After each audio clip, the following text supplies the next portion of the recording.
Hi everyone, welcome to your mystery reading. Thank you so much for joining me today. I just want to say before I start, my voice is extra raspy today because I'm very sick. I wanted to take the day to really sleep and not do anything, and I felt called to show up to my tarot table today for you guys. So I'm going to share a collective message. If there's any cuts throughout the readings, because you guys know I never cut, I never edit anything. But today I might have to drink some water, blow my nose, and maybe just cough a little. So thank you for your patience. Thank you for your understanding.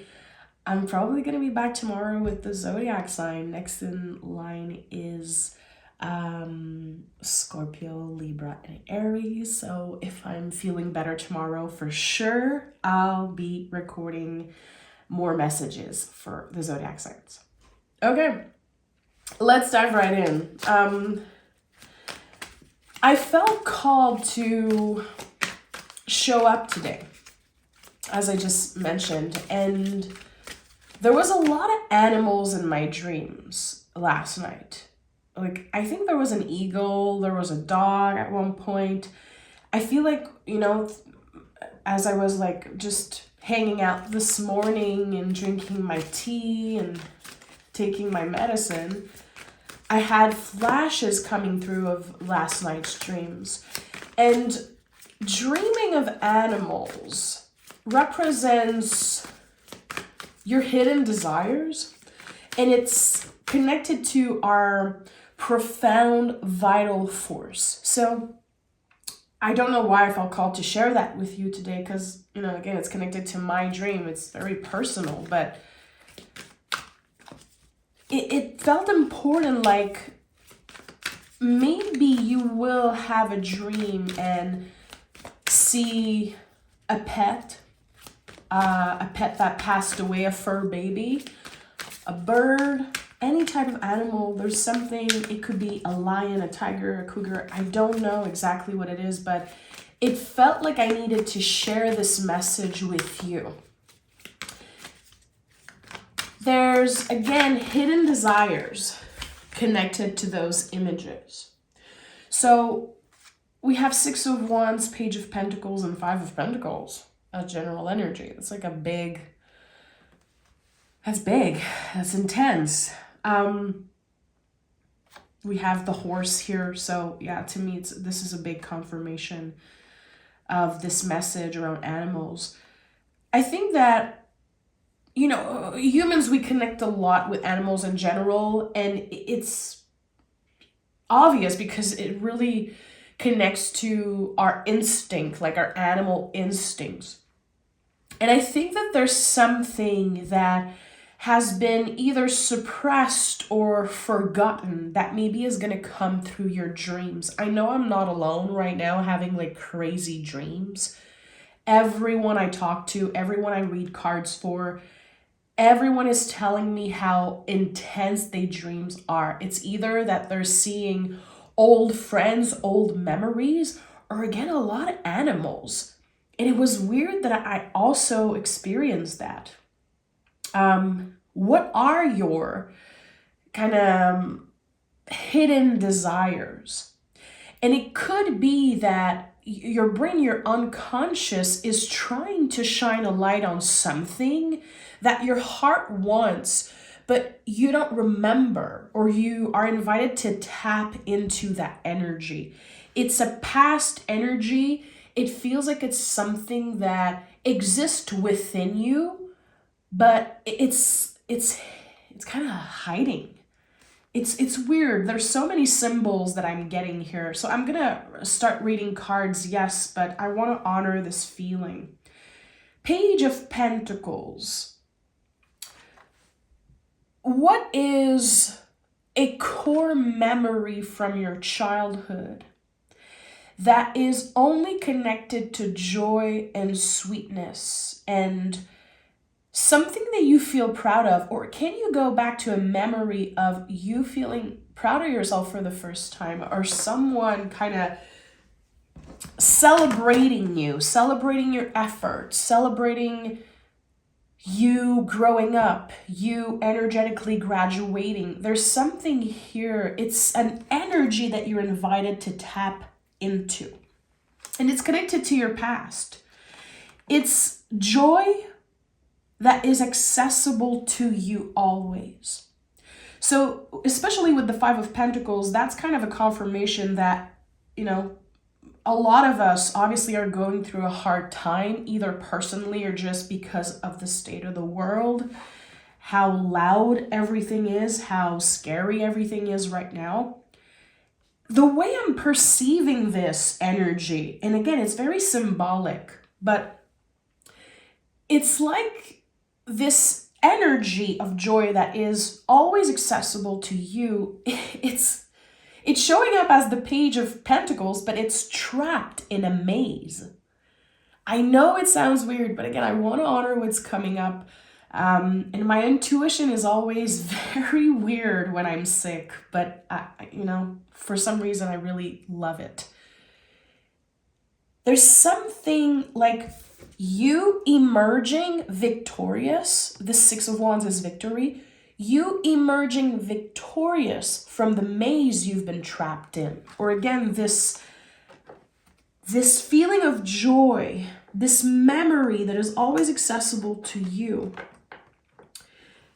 There could have been the lack of this feeling recently.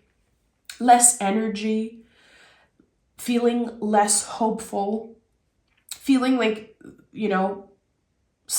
remaining hopeful and grounded and focused. It requires a lot more energy, a lot more work. But you're doing the work beautifully. This is what I'm trying to say. There's something that supports you here. Six of Wands, to me, yes, this is traditionally known as the victory card. So that's why I felt like, you emerge victorious from this maze. But the Six of Wands is also a celebration from our guides, a celebration of where we are in the work that we're doing. We're being recognized by our spirit team.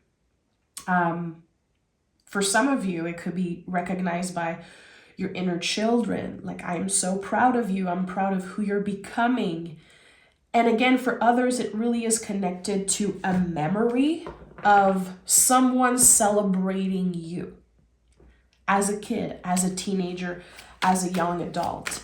And that core memory is an easy access to this feeling of joy. Feeling good about yourself, feeling good about you. Really, yeah. Okay, let me dive right in. There's so much coming through, And even if there's just one person who connects, who chooses to listen to this message, my job is going to be done here.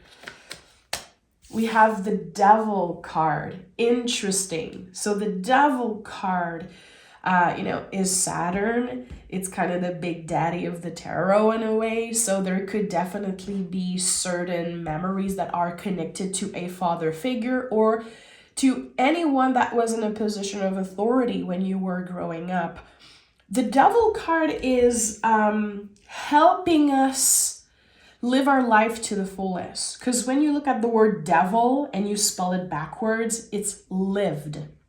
So when the devil is coming out in the reverse in a reading or when it's in a challenging position, it really speaks of how we live our life backwards. And that could be something that you're dealing with right now. Like, what are the patterns that you're repeating? What do you feel stuck in? Is it your inner critique? Is it, the self-sabotage? Is it some type of an addiction, codependency, like needing something external to validate that you're doing good, that you're gonna be okay? It's time that we break the chains. But we've been working on breaking the chains of old beliefs for, my God, I think that it's been a theme since 2020 to really look at what belief feels so true. And again, for a lot of us, It comes from our caretakers. It comes from sometimes the mistakes that our caretaker made while raising us. How they were also wounded, how they also had old belief and they had to take care of another human. And of course, we don't have all of us like the same background, but whoever was authority in your life growing up, there's something here that's being healed, acknowledged, and it's helping you again get out of the maze you've been trapped in. And yeah, the Star card is here. It makes so much sense. Because the Star card is the deepest healing energy in the tarot. So when we see it, we know that we've been deconstructing a lot because the Tower is the energy that comes right before this one. And I have 1111 on the timer. You guys know I love to point out when I'm seeing 1111 on the timer because I'm never looking at the time. It feels like every time I do, I see 1111. So the Star card is what comes up after a Tower moment, meaning something is changing within us. And sometimes, of course, it can be external, but the Tower moments really happen internally first. The message I'm getting here is very clear. You're not only expected to change, you're supposed to change. There are things about you that are so different now. There could be people in your life that you really don't connect with anymore because, and it's not that we're saying they did not grow, they did not change or evolve, because chances are if you changed and healed and evolved, others did also. I think this is a huge misconception sometimes. We're like, oh, I outgrown this person, I'm different, and we have to remember that everyone is changing and evolving. But here again, this message of you're not only expected to change, you're supposed to change, but I feel shame. Like a part of you believes that you being different is like kind of losing your identity in a way. There's something that's like, it's confusing, really. It feels confusing, this energy, but the Star card is such a good reminder that right now you're in a very, very deep state of healing, but soon enough, you will be walking probably a different path. There's something that it feels like it's not permanent. It feels like it's a contraction. Fives in the tarot are always connected to contractions. Let me pause a second. Okay, thank you. So it's interesting because this is a message I keep getting over and over and over again, that whatever we're stuck in right now, again, if you feel like your joy or hope is trapped in the maze in some way, like I said earlier, it's really finding its way to you, I would say before the end of March. And there's this reconnecting with a part of yourself that was confused, was lost. It's like nothing really made sense. It's very uncomfortable. The energy right now around the world and astrologically is very, very uncomfortable and full of doubt.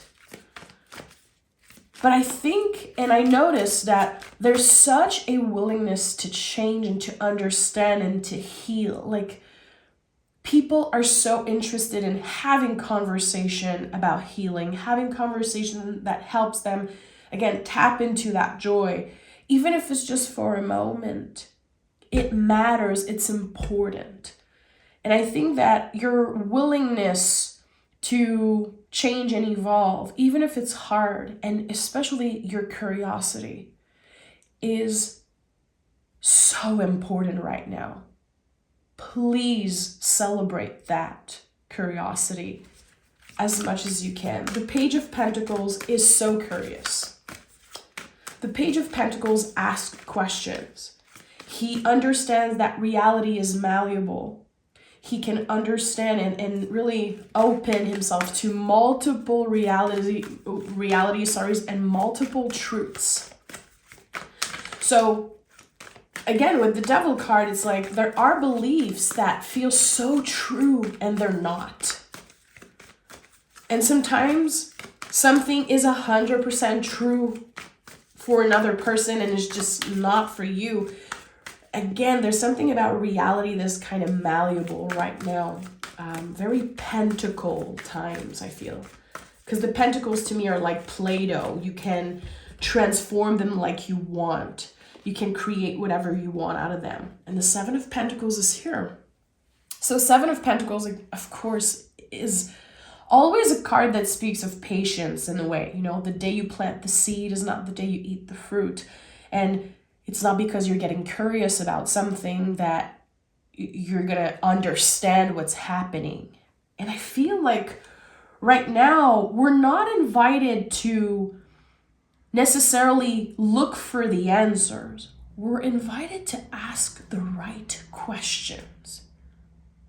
What do I need? What is true to me? What old belief am I ready to disconnect from?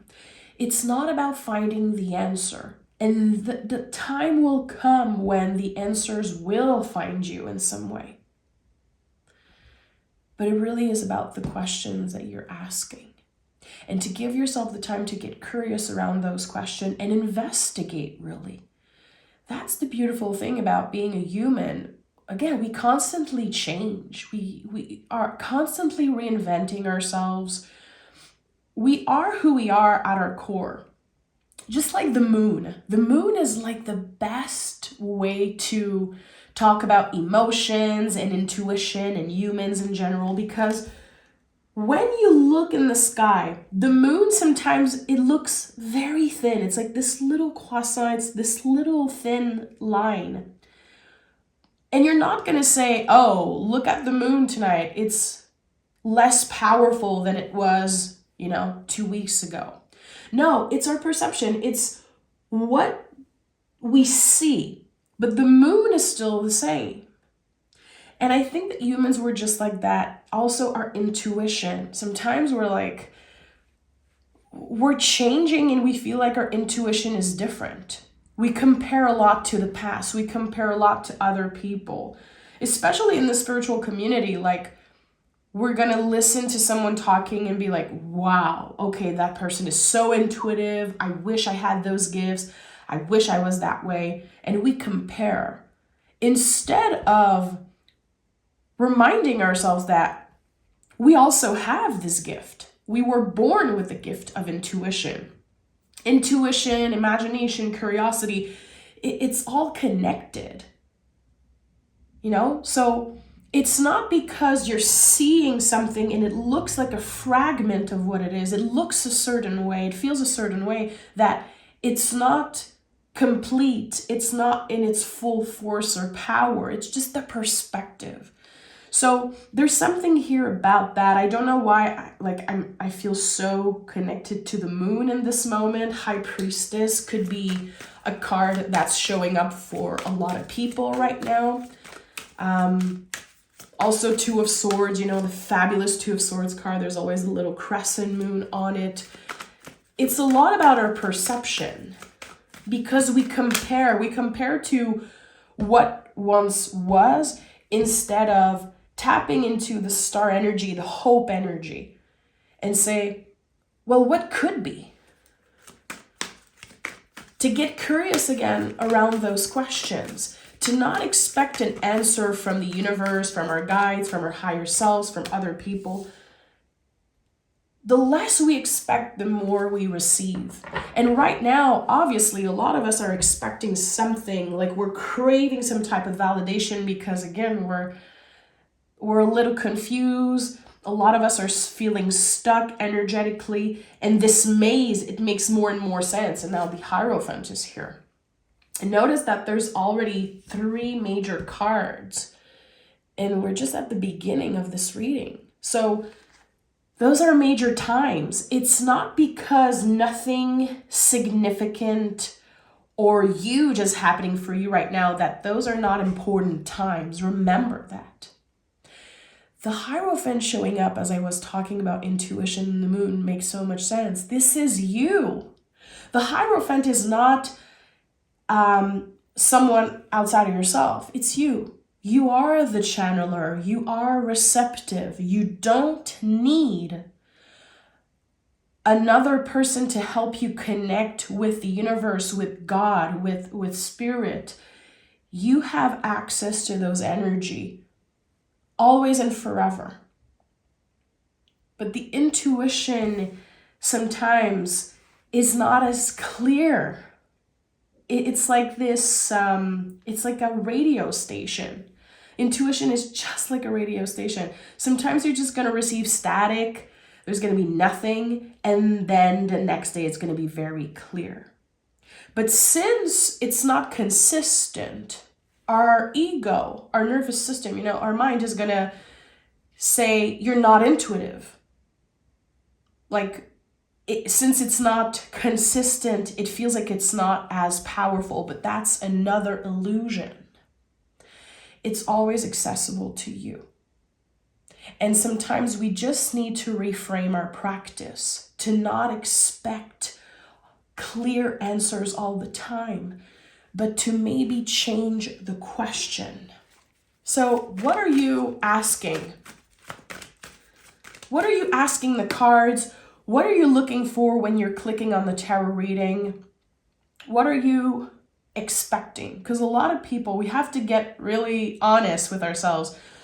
A lot of folks are expecting to hear something in readings. They are expecting something from their guides. What is the question that you keep on asking? Because it's time that you reframe that question. It really is kind of you meeting your guides halfway, you meeting the universe halfway in a way. Okay, I might need to reframe my question and then not expect anything in return, but get curious around what I'm looking for, what I'm asking. And look at that. At the heart of your reading, there's an Ace of Pentacles. I told you, pentacles are malleable. They're like Play-Doh. It's the best way to describe pentacles. You can create whatever you want with it. This gift is yours. This Ace of Pentacles is yours. It has your name on it. It was always yours and it's not going anywhere.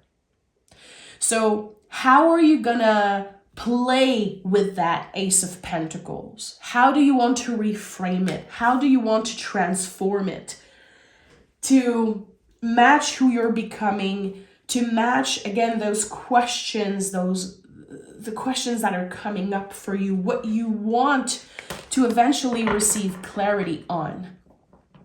It really feels like, again, we're invited to expect nothing, but every time I hear that, I'm like, expect nothing, receive everything. Letting go of the grip of control. Remembering that we are intuitive, that we have the keys to this connection to spirit always. But it's not going to happen. It's not going to appear in our lives the same way it used to. You're changing. Other people are changing. And how you perceive, how you receive messages is also changing. So there's something here. It's like your journey with intuition, your journey with your own magic, it's evolving. It's different. And that could be a little scary. Change is always a little scary. Even if change is essential, change is part of life. So this Ace of Pentacles, this gift that has your name on it, it wants to find you. It's already on the way. It's on the way. It's like a package in the mail. You don't know when it will be there, but it has your name on it. It will find you eventually. but there's no there's no date or time limit to this. And Six of Swords is so interesting because when you think about it, we are, and I expect that, I assume a lot of you guys are,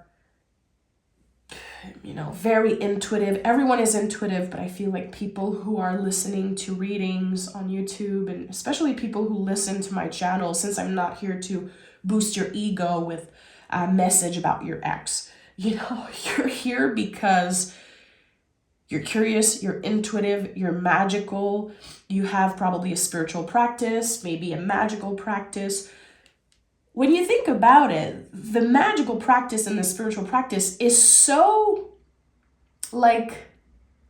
it's so connected to hope. It's a choice that we make to believe in magic. It's a choice that we make to trust our own intuition. But we're expecting very, linear result, traditional answers. We trust in the magic, but at the same time, we want everything to be super clear and to work perfectly. So it makes no sense. It makes no sense. Six of Swords is we're all moving away from quantifying all the symbols and all the signs, quantifying what kind of makes us believe in our own magic. We're done with trying to rationalize something that is a feeling. You're not supposed to prove yourself. You're not supposed to, need that validation from spirit and from your own intuition.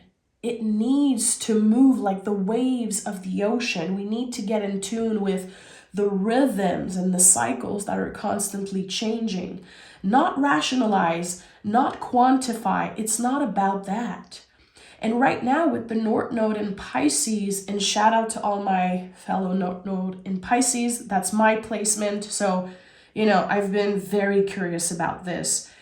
We're invited to step as far away as we can from the perfectionism of Virgo. I'm not talking about Virgo folks. I'm talking about the energy of Virgo in astrology. We're invited to flow with life, flow with our moods. We've never been so invited to work with the rhythms of the moon, with the cycles of the moon, because it shines a light so much on our own moods and on ourselves. So it's very interesting to me, since Virgo is connected to Mercury, all of those swords we're bringing with us. We understand the concept. We understand so much more about our own rhythms, and we're moving on. We're moving on to calmer waters, it seems like. And I want to choose to be hopeful. And it's hard. It's hard to cultivate hope right now. Every time I listen to the news, and I really try to stay informed and read the journal and listen to the news and everything, it's very hard to protect our energy and to not be overwhelmed by everything that's happening around the world.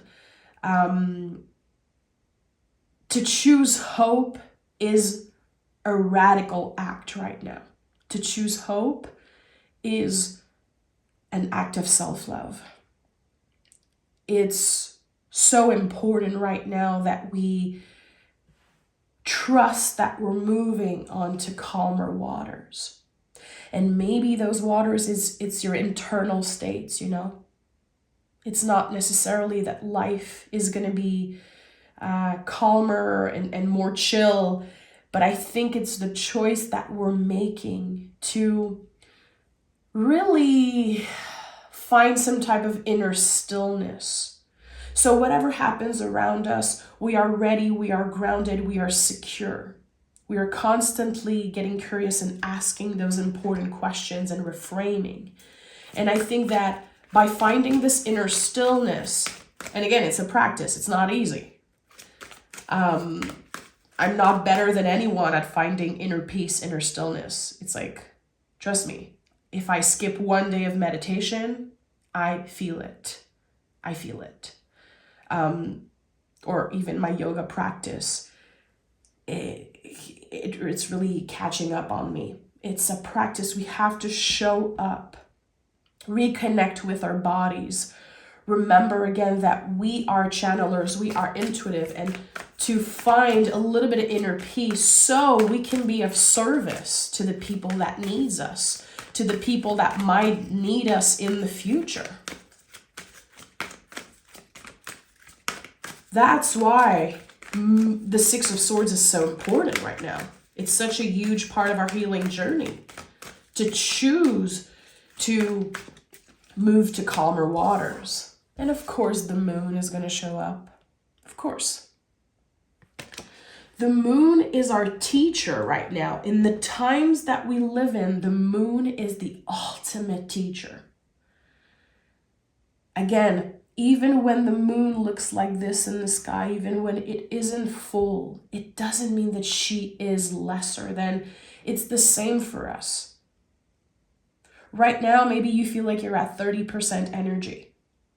Maybe you feel like you're at 10. Maybe you feel like your cup is completely empty.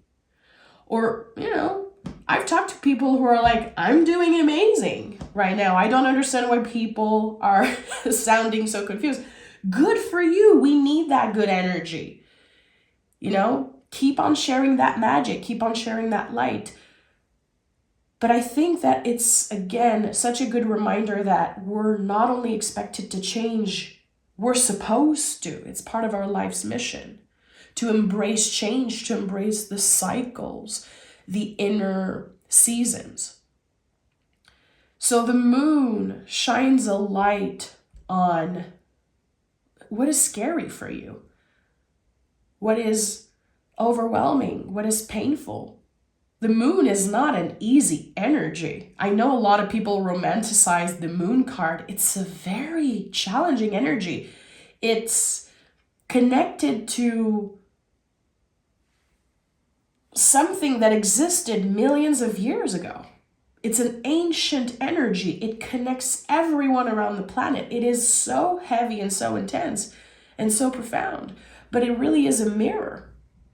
The moon is so connected to the ocean. The ocean reflects things a certain way. It doesn't look like reality. That's what the moon feels like right now. It confirms that we're all feeling a little bit lost. We don't really know what's really happening, and like our sense of reality has been distorted since 2020. And again, I don't want to put everyone like in the same thing. We're all going through this and navigating life differently right now, the best that we can. But for me personally, since 2020, and I've been talking about that with friends and with my husband, like it feels like I've been in a dream. So many decisions that I made and so many things happened, and it's weird. Sometimes it feels like it wasn't me making those decisions. Probably a lot of the things that we chose to do since 2020, it could have been that fear made those decisions. A lot of people reacted from fear and trauma and uncertainty, and I think that it's essential that we show ourselves compassion for the decisions that your past self made. That maybe today you're dealing with the consequences of doing or not doing something, but can you show your past self a little bit of grace? Because what we've been through as a collective is not easy, my friend. It's not.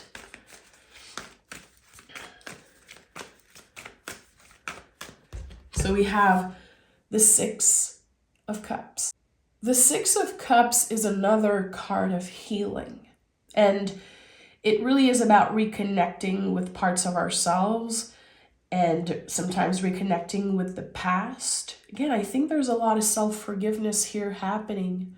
Forgiving yourself for the decisions that you made out of fear. For maybe the things that you feel you missed out on. Humans were so good at this. We're so good at judging like what we did 10 years ago and wishing that we've done things differently. We waste so much time trying to change the past when it is impossible. And then we feel uncomfortable, or we don't let ourselves believe in a greater future. But again, we try to change the past and it's not possible. So instead of, wasting that energy on all of those different layers of the past that, yes, could have been different, and maybe you would be in a totally different place, can you again kind of switch your perspective and get more curious and ask yourself, like, what could be? Even if it feels impossible, what would be the best case scenario? What would be something that's nourishing and exciting? I feel like the Six of Cups also is such a great teacher around joy. And notice that we have 666. It also came through in the last Gemini reading. The 666 is a number of healing, and to me it's a karmic number. It's like we're really getting a taste, we're receiving something. To me, 6 is like this number of receiving. It's your time to receive, and with the Ace of Pentacles at the heart of this reading, it's a receptive energy. It's the energy of Venus. Venus teaches us how to receive. I'm probably gonna create a thumbnail with the Empress on it. I think it's so important right now to tap into our inner Empress and to get into that receptive state. Because yes, there's so much that we're clearing. We are confronted by the past, old beliefs, dealing with very weird stuff.